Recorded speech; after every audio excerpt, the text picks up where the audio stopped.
Good morning and good evening. I'm Akiko Sawada. I'm a PhD student of Graduate School of Foreign Language Education, Kansai University, located Osaka, Japan, where the was held. I'm going to talk under the title Exploring Translators Agency, Historical Document Translation and Analysis of Paratextual Elements. This research is supported by JST Spring Japan Grant number JPM JSP 2150. First, I'd like to explain the purpose and background of this research, this study. The purpose of this study is to contribute to exploring social roles that human translators have played. In recent years, AI translation has rapidly become widespread, and now anyone can easily access translation. As a result, the role of human translators tend to be undervalued. However, they must have unique roles that AI cannot fulfill. This study explores translators' agency through an analysis of translators' notes in a nonfiction book, specifically a compilation of translated historical documents. By examining what translators actually do in their work, we can better understand the unique roles of human translators.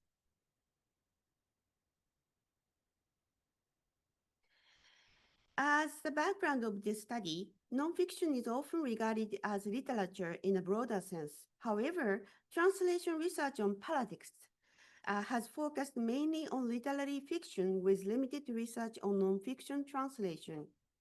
Research on various nonfiction genres would help us identify different types of agency that may not appear in fiction.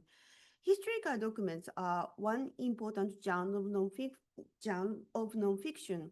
In particular, translated documents from the post-war occupation Japan period in Japan, 1945 to 1952, have provided invaluable resources for understanding Japan in those chaotic and transformative periods. However, translation studies focusing on historical texts remain quite limited. These gaps are what my research addresses. Now let me move on to the theoretical framework. Among many sociologists and social scientists who have theorized the long discussed concepts of agency is Anthony Giddens.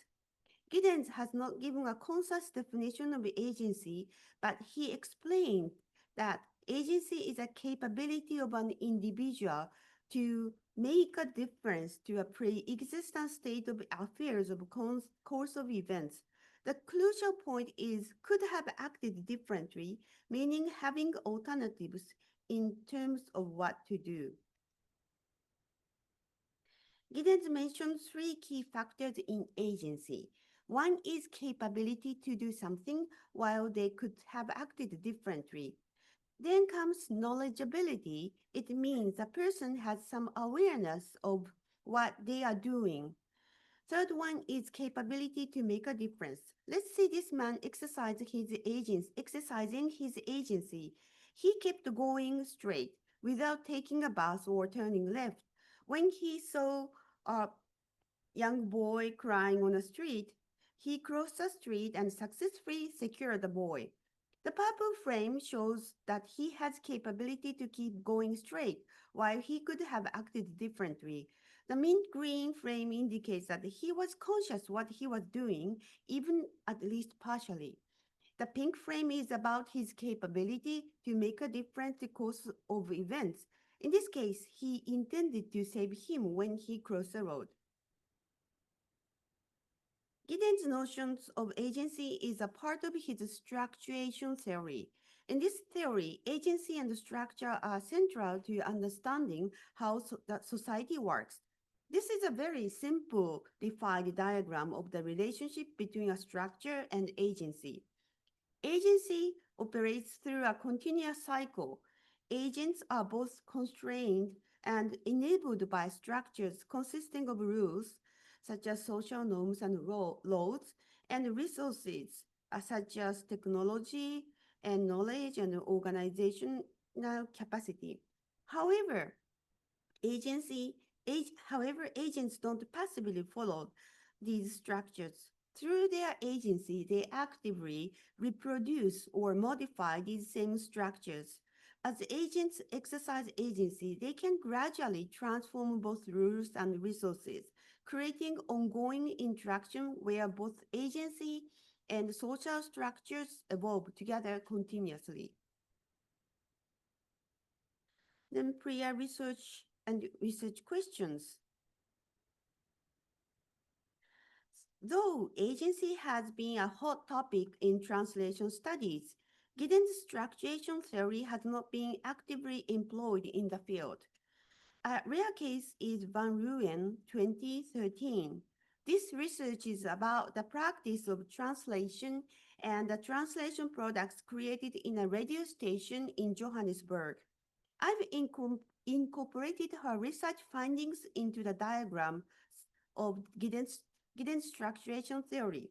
The research found out that the agents or bulletin producers who actually did translation utilized resources such as equipment and knowledges, and while they were constrained by daily job routine order and deadlines, the translators exercise their agency through developing new routines, including changing the job process order.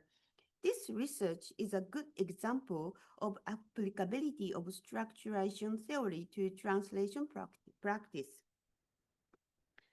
In the field of translation studies, Paloposki categorized the types of agency according to the material space where agency is exercised, namely textual agency, paratextual agency, and extratextual agency.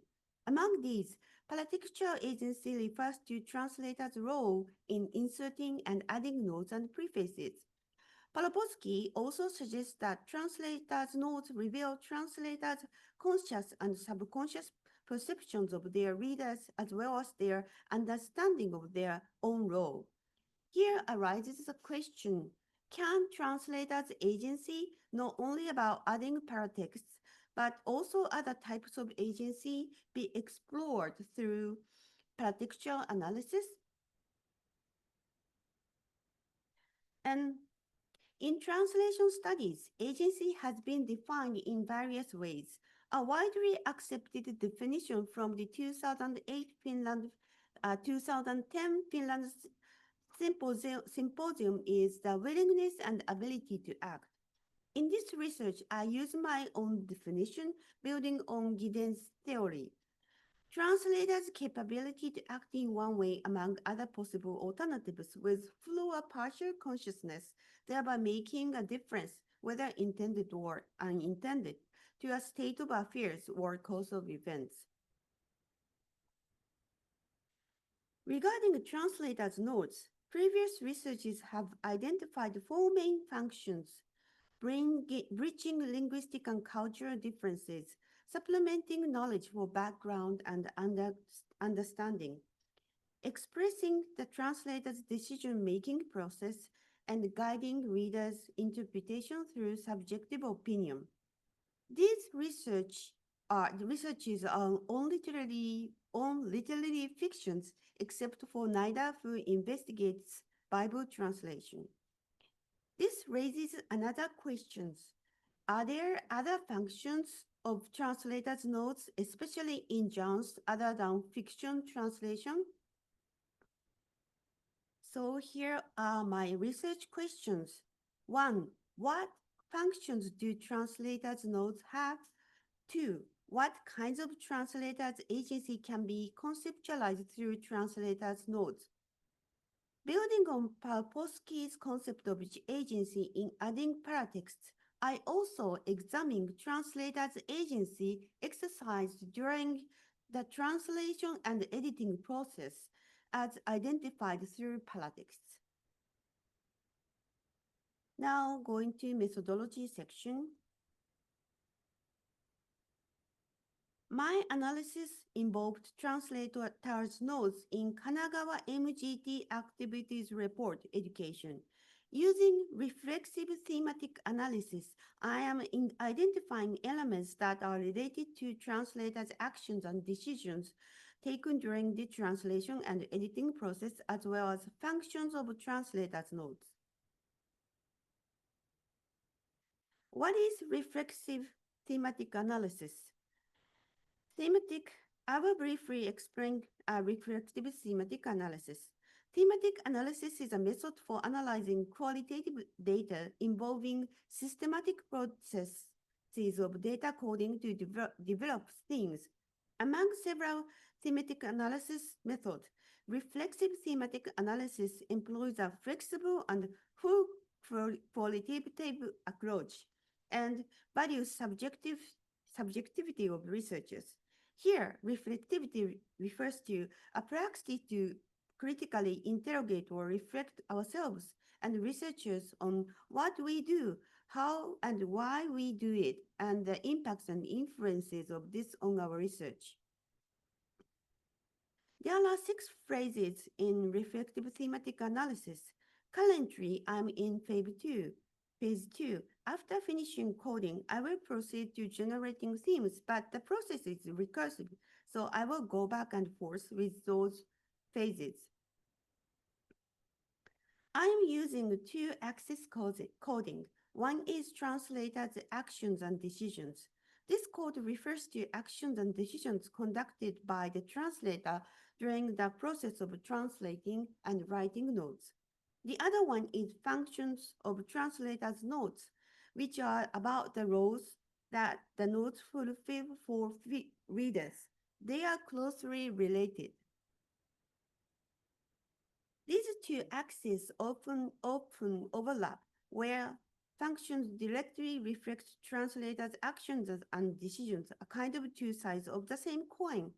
I will develop two themes respectively from these codes, namely translators' agency and functions of translators' nodes. Then I will show the source text. This is the source text, monthly military government activities report of Kanagawa military government team from 1947 to 1949. The source text was originally an internal document prepared by the Kanagawa military government team within the occupation forces for their superior organizations.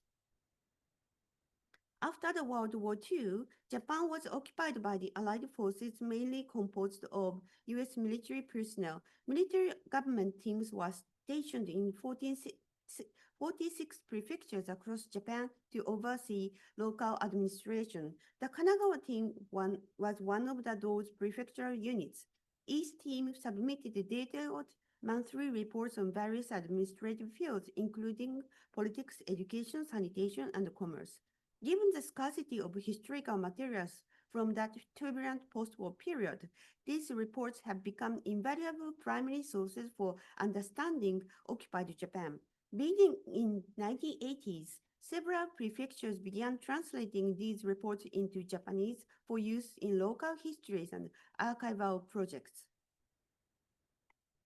The booklet I am analyzing, which I refer to as the Kanagawa MGT Activities Report, is a compilation of translated education-related sections from the monthly reports of the Kanagawa military government. The first edition of translation was published in 2001, and this is a revised edition published in 2010. The translation of the source text and the edition of this book was carried out by the editorial committee members. In the afterword and a list of editorial committee members included in the book, I found some descriptions of how they shared the tasks. The translation was done by two high school teachers, as shown in green, and one of them mainly wrote the translator's note. I could identify 15 tasks as listed here in the left columns, which were shared by 4 university professors specialized in education history and 9 staff members of the education center, along with the 2 translators.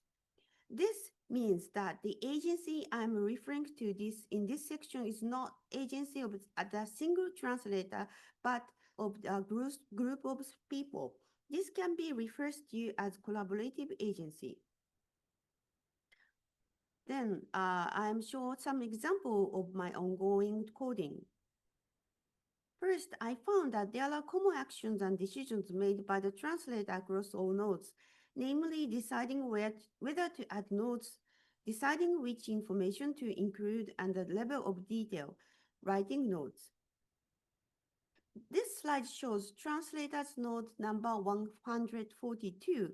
The source text refers to the Nonmori Elementary School. However, the translator states that no such school exists in Yokohama. Based on their research, they conjecture that it might be Nanmori Elementary School in Atsugi. The translator's note here demonstrate multiple functions as well as the translation actions and decisions behind them, such as conducting research and presenting research findings, judging information in the source text as incorrect and pointing it out. The subject of the note in this another example is Women's Affairs Officer in the military government.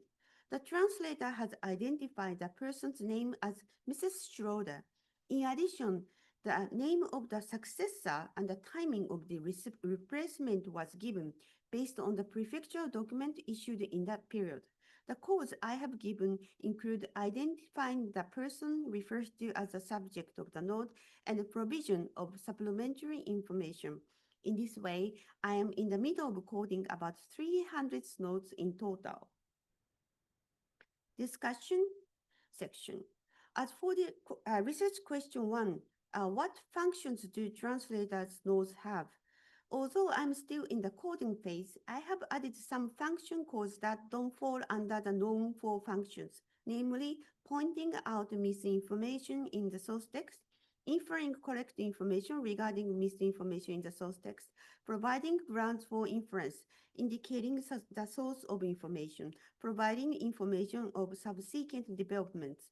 I attempted to generate themes or function of nodes as tentative ones, namely ensuring accuracy. I'm sorry, I didn't show this right. I'm sorry. Ensuring accuracy and reliability of translation, enhancing material value as historical resource. So those are the bottom parts are the codes I have added, and the right side are the tentative theme. As for the research question 2, the following actions and decisions cause an example that I have added. Conducting research, judging information in source text as incorrect, inferring correct information regarding misinformation in source text, identifying the item refers to as the subject of the node.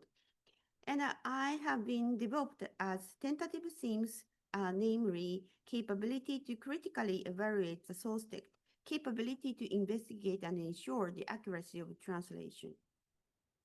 In conclusion, this study has two main findings.